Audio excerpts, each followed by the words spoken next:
Olá, mais uma vez aqui estamos com o nosso programa Alinhando os Ponteiros. Você está bem alinhadinho? Alinhado com a vontade de Deus, alinhado com a palavra de Deus. Como é maravilhoso a gente andar na linha. Como é maravilhoso a gente andar sem ter a consciência pesada. Mas sabe, aqueles que estão andando de conformidade com a lei, com a palavra de Deus, tudo bem. Quem vive abaixo da linha da lei é punido. Quem vive acima é perseguido. É o que nós vemos na igreja, é o que vemos na história da igreja, aqui no livro de Atos dos Apóstolos. Isso mesmo, hoje no nosso programa conversaremos sobre a igreja perseguida. Será que a igreja sempre foi perseguida? Será que tem perseguição à igreja hoje? Será que podemos enfrentar mais perseguição?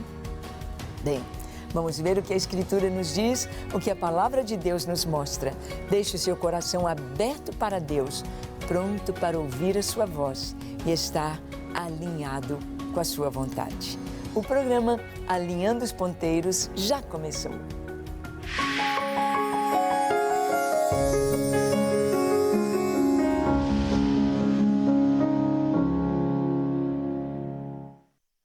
Muito bem, nós sabemos que a Palavra de Deus nos fala a respeito da história, desde a história da humanidade, desde a história de todas as coisas, a origem de todas as coisas, mas a Palavra de Deus nos mostra a história da igreja, aqui no livro de Atos dos Apóstolos.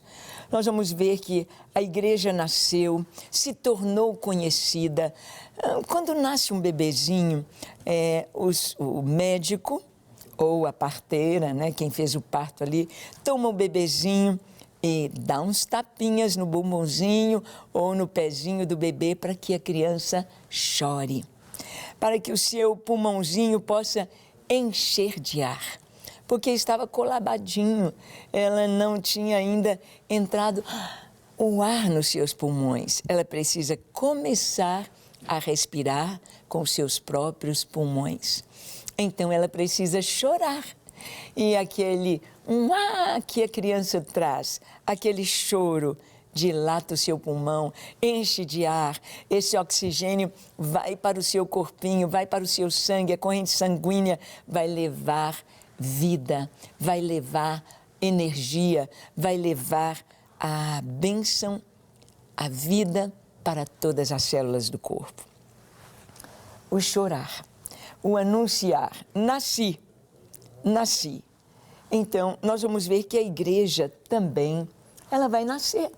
Assim como a nação de Israel nasceu com um casal, Abraão e Sara. Tiveram seu filho Isaac. Isaac e Rebeca tiveram gêmeos, Esaú e Jacó. E Deus escolhe Jacó, e de Jacó vêm os 12 patriarcas. Mas eram apenas uma família, um pequeno clã. Mas era importante que ali estava a sementinha de uma grande nação, a nação de Israel. Israel não seria grande em território. É pequeno o território de Israel. Comparado aqui com o Brasil, é mais ou menos o território de Sergipe ou de Sergipe, tão pequenininho, o menor estado do Brasil é Israel. Mas Israel é uma grande nação, uma nação hoje respeitada no mundo. Um dos maiores exércitos, mais bem preparado. A grande economia de Israel está na tecnologia. Então nós vemos que Israel nasceu. Mas onde Israel chorou como nação? Onde encheu o pulmãozinho de ar? Lá no Egito. Quando estavam ali no Egito, Israel começa a crescer, a se multiplicar. E Faraó fica com medo de Israel e começa a oprimir, fazer do povo de Israel escravo, construindo suas 2 cidades celeiros, Pitom e Ramsés. Mas ali no Egito, Israel além de mostrar que agora é uma nação, 4 gerações que se passaram no Egito, agora são 2 milhões de pessoas.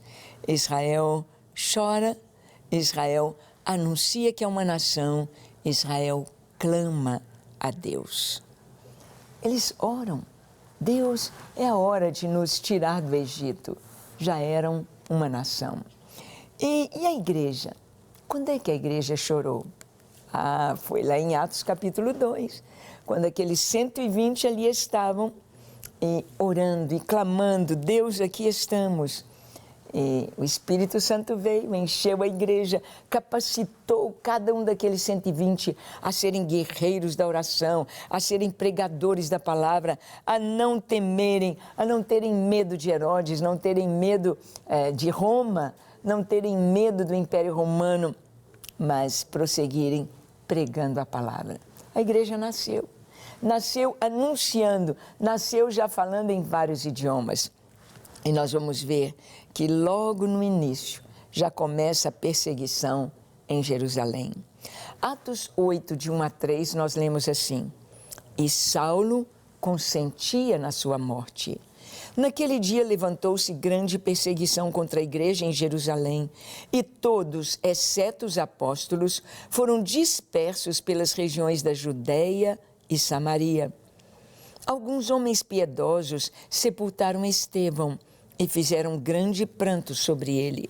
Saulo, porém, assolava a igreja, entrando pelas casas e arrastando homens e mulheres, encerrava-os no cárcere.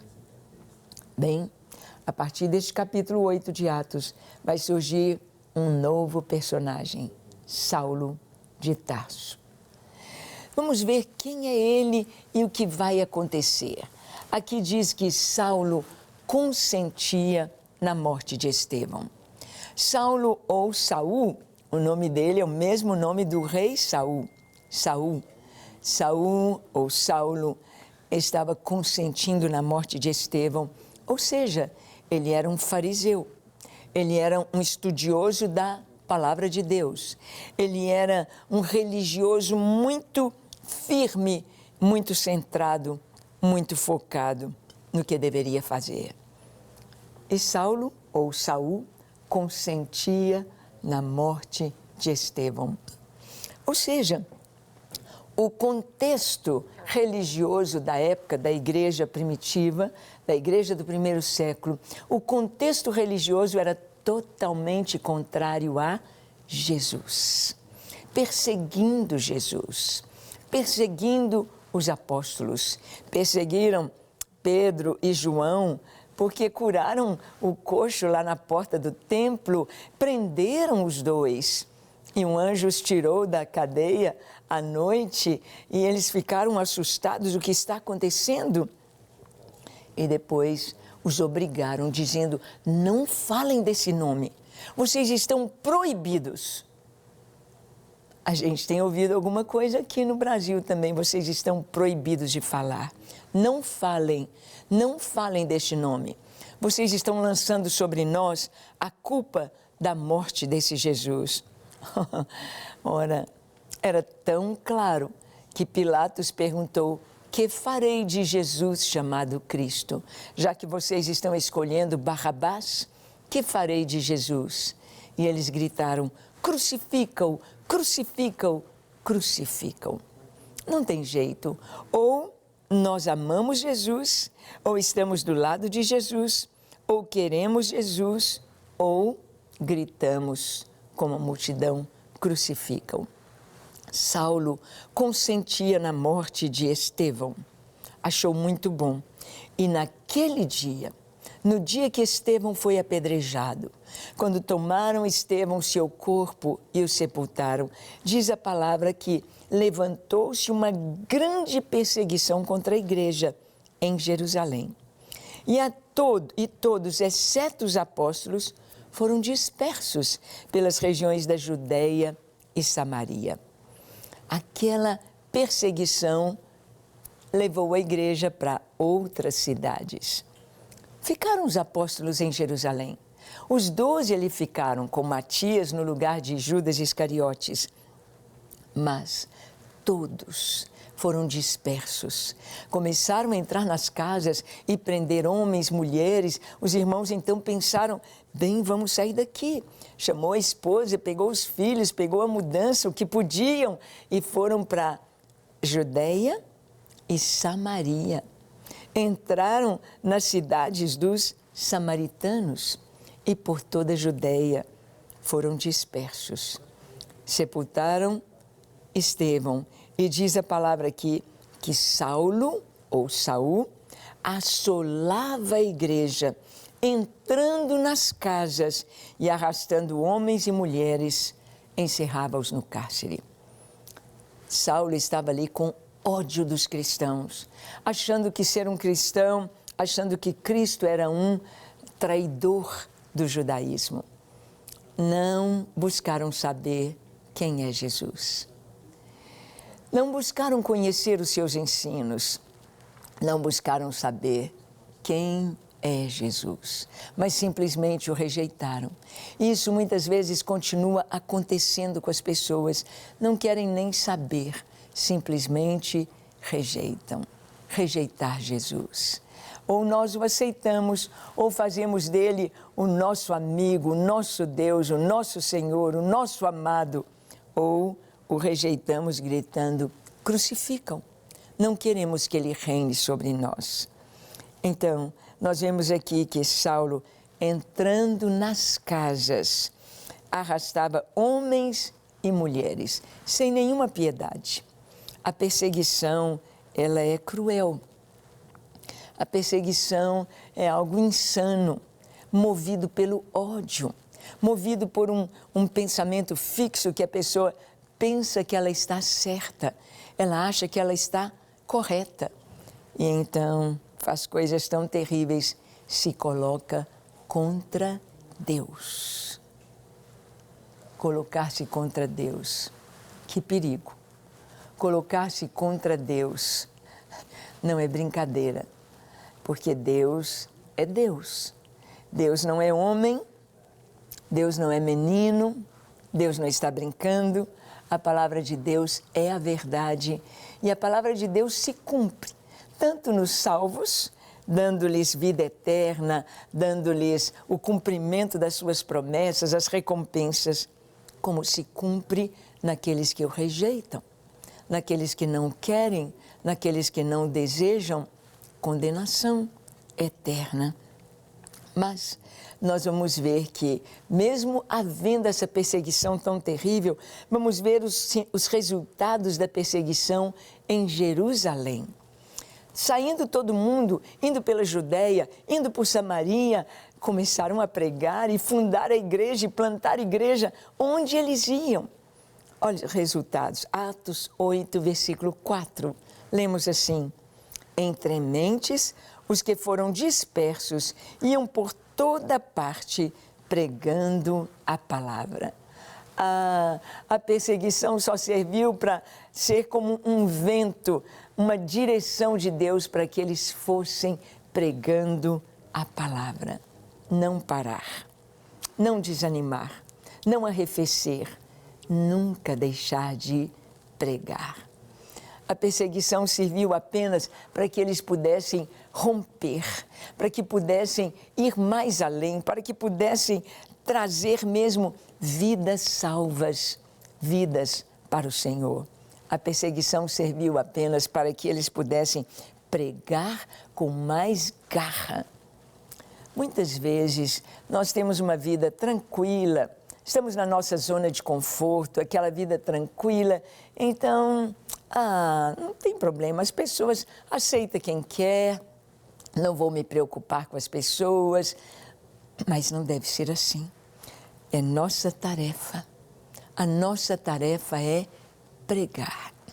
E pregar é como se nós estivéssemos todos em um grande deserto, todos sedentos, todos precisando de água. E então você encontra a fonte. E quando você encontra a fonte, você quer que todos venham, você se lava, você bebe desta água, você se banha nela, você se alegra. Então é necessário contar para os outros onde está a fonte. Onde está a fonte? Não tem jeito de ter esta alegria, esse sorriso, de ter essa segurança, esta paz e deixar os outros perdendo caminho afora. Como é importante buscar ao Senhor, crer no Senhor, servir ao Senhor e pregar a sua palavra. Você tem pregado? Você tem sido um cristão fiel que prega a palavra, que anuncia a palavra de Deus? Você tem pregado para a sua família? Tem orado pela sua família? Você tem tido compaixão das pessoas ao seu redor? E você tem levado o Evangelho? Ai, como é bom a gente ter a nossa consciência tranquila de que nós estamos fazendo hoje com as redes sociais. Nós podemos pregar tanto. Você pode colocar textos bíblicos, você pode colocar pequenas mensagens, você pode colocar mensagens tão lindas dentro da rede social, levando aos outros esta mensagem tão linda. O apóstolo Paulo, que era Saulo de Tarso, antes respirando ameaça, com ódio, perseguindo os cristãos, colocando na prisão, foi um instrumento de perseguição para que a igreja se colocasse na brecha, a igreja se colocasse no prumo. Nós vemos hoje no Brasil, nós vemos tantos desafios para que a igreja se mostre firme, para que a igreja cumpra o seu propósito, para que a igreja esteja fazendo a vontade de Deus. Nós vemos tantos desafios. A perseguição, perseguição lá na África, no mundo islâmico, muitas igrejas queimadas, destruídas, muitos irmãos perdendo todas as coisas, perdendo seus bens, perdendo seu emprego, perdendo amizades por se tornarem cristãos. Mas não estão perdendo, porque o Senhor recebe a nossa consagração, o Senhor recebe a nossa vida, o Senhor nos contempla, Ele nos vê, e é na perseguição, é na opressão que nós mostramos quem realmente nós somos. Se você fica intimidado com a perseguição, você não merece o que o Senhor fez por nós. Jesus, no Sermão do Monte, Ele disse, olha, alegrai-vos, fiquem felizes quando vos perseguirem por minha causa. Quando mentindo disserem todo o mal contra vocês, fica triste não, fica alegre. Fique alegre, porque assim perseguiram os profetas que foram antes de vocês. A Bíblia nos conta dos profetas. Muitos foram mortos, espancados, muitos foram presos, muitos foram odiados pelos reis, pelo povo, mas tem um galardão maravilhoso, uma recompensa maravilhosa que Deus tem preparado. A igreja do primeiro século, a igreja primitiva, ela foi perseguida para a cadeia. Presos, apanharam, torturados, mortos, apedrejados, crucificados, colocados em estacas, em postes, coberto seu corpo de piche e ateado fogo. Sim, isso não apenas no primeiro século, não apenas pelo Império Romano, mas nós vamos ver em toda a história quantos martírios, quantos deram as suas vidas.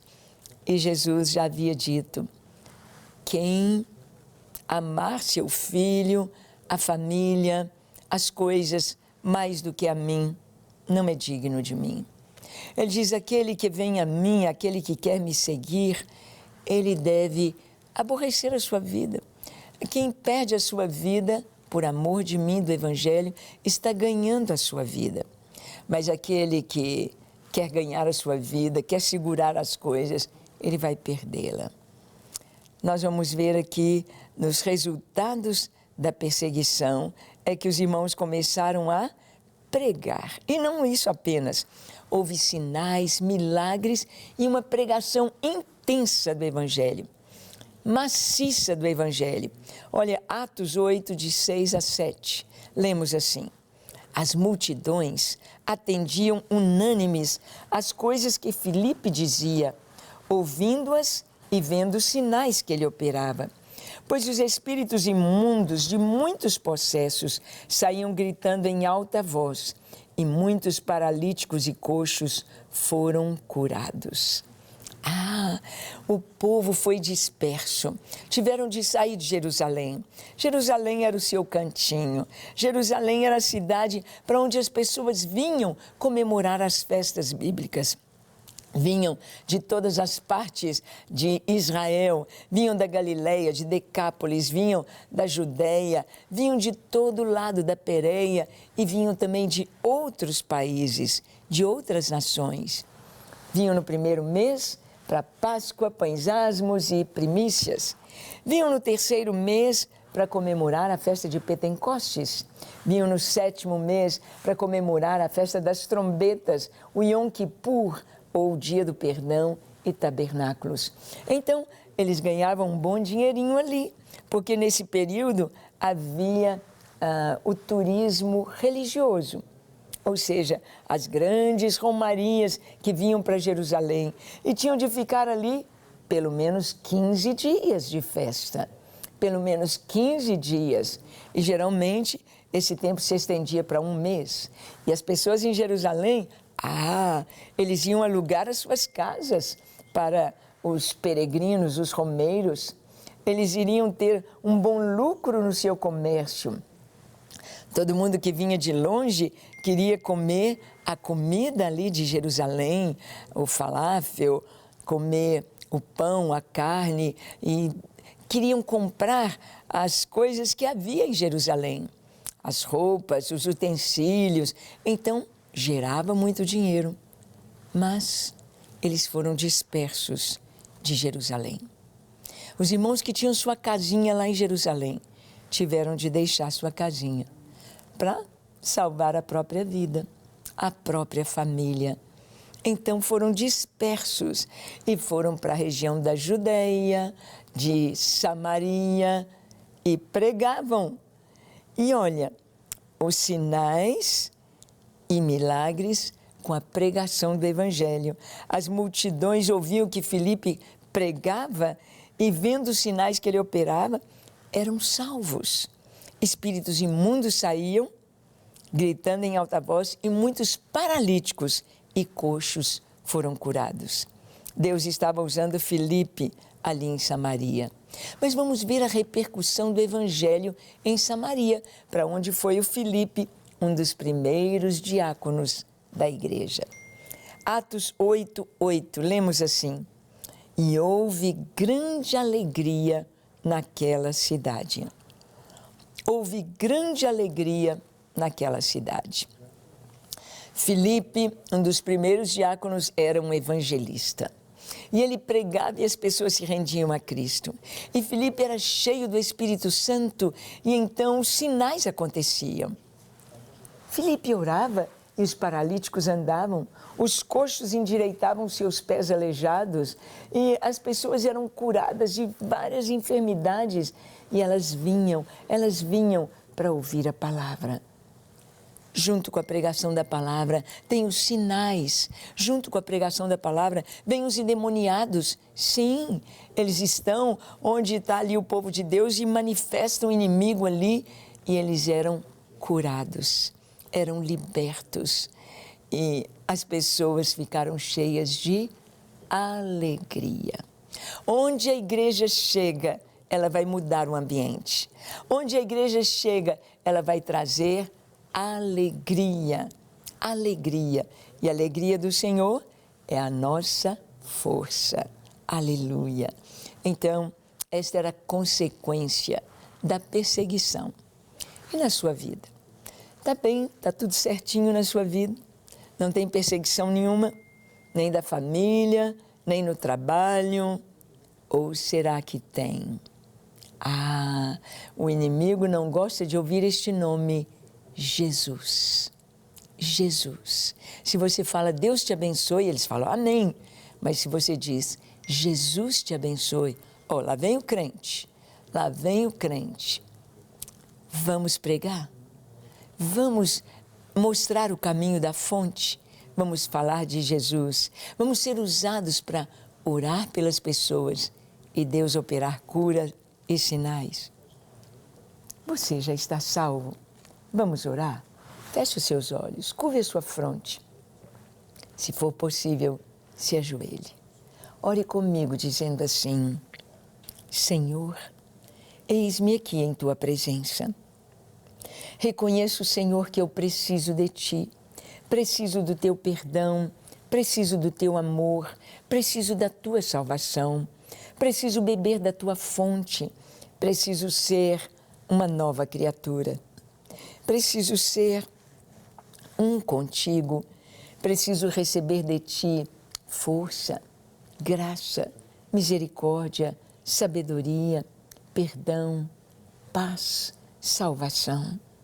Eu me entrego a Ti para ser inteiramente Teu, para fazer a Tua vontade, para glorificar o Teu nome. Perdoa os meus pecados, apaga os meus pecados, dá-me uma vida nova, abundante, alegria de Te pertencer.